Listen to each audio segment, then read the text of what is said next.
School కదా దొరికినప్పుడు వాళ్ళ చేతులు పెడతారు కదా, ఎర్ర చూసి అంటే వాడు నాది కాదని చెప్తారు కదా, అందుకు రెడ్ హ్యాండ్ ఇది రెడ్ హ్యాండెడ్గా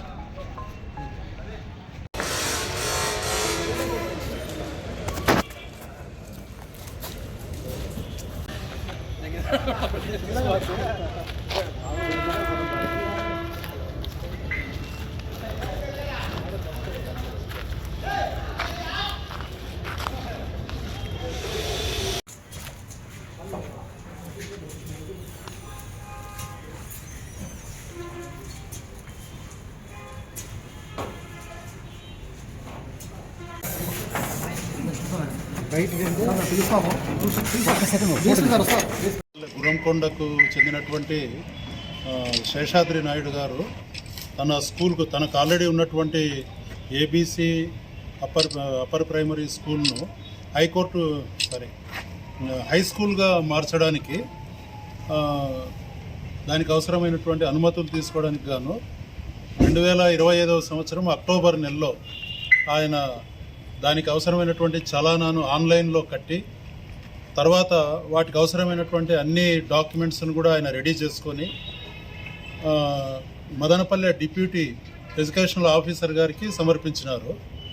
ఆ తర్వాత ఆ ఫైలు ఒక నెల తర్వాత మన డిఈఓ మదనపల్లి ఆఫీస్కు రావడం జరిగింది.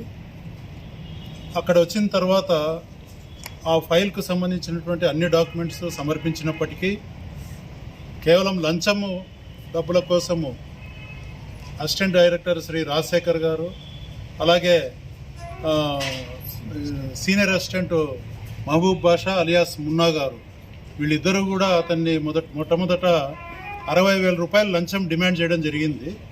సో ఆయన ప్రాధేయపడగా తర్వాత 45,000 రూపాయలకు లంచాన్ని తగ్గించి 45,000 లంచం ఇస్తే తప్ప ఈ ఫైల్ ప్రాసెస్ చేయము అని ఖరాఖండిగా చెప్పడం జరిగింది.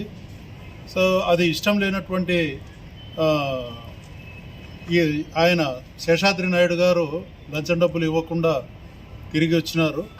తర్వాత తిరిగి ఆ ఫైల్ను ఈ నెల 5 ఆయన డబ్బులు ఇవ్వలేదన్న కారణంతో ఈ నెల జనవరి నెల 5/1/2026న కొన్ని రిమార్క్స్ దానిలో పేర్కొంటూ ఆ ఫైల్ను తిరిగి డిప్యూటీ ఈఓ మదనపల్లి గారికి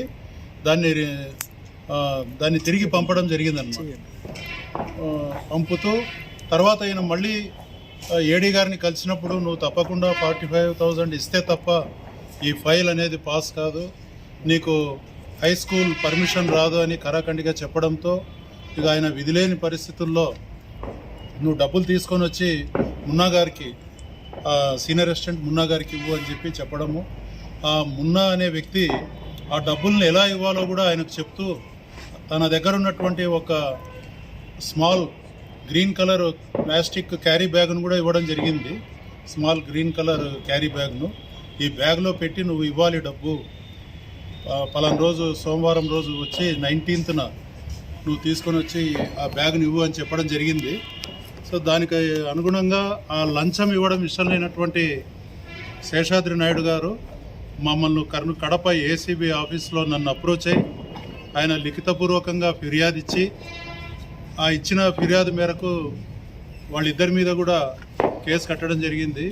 రాజశేఖర్ అసిస్టెంట్ డైరెక్టర్ గారు, తర్వాత సీనియర్ అసిస్టెంట్ మహబూబ్ బాషా గారు ఇద్దరి మీద కూడా కేసు రిజిస్టర్ చేసి ఈరోజు వాళ్ళు చెప్పిన విధంగా ఆ ఇద్దరు చెప్పిన విధంగా ఈరోజు మధ్యాహ్నం మా ఫిర్యాదుదారు అయినటువంటి శేషాద్రి నాయుడు గారు డిఈఓ ఆఫీస్లో ఆ కన్సర్న్ ఆఫీసర్స్ సెక్షన్ దగ్గరికి వెళ్ళి రాజశేఖర్ గారు చెప్పిన మేరకు నువ్వు వెళ్ళి మున్నాకు 45,000 ఇవ్వు అని ఆయన చెప్పగా ఆయన ఇన్స్ట్రక్షన్స్ మేరకు ఈయన ఫిర్యాదుదారుడు మున్నా దగ్గరికి వెళ్ళి ఆయన చెప్పిన మేరకు ఆయన ఇచ్చినటువంటి కవర్లోనే ఆ డబ్బులు పెట్టి ఆయనకి ఇవ్వడం జరిగింది.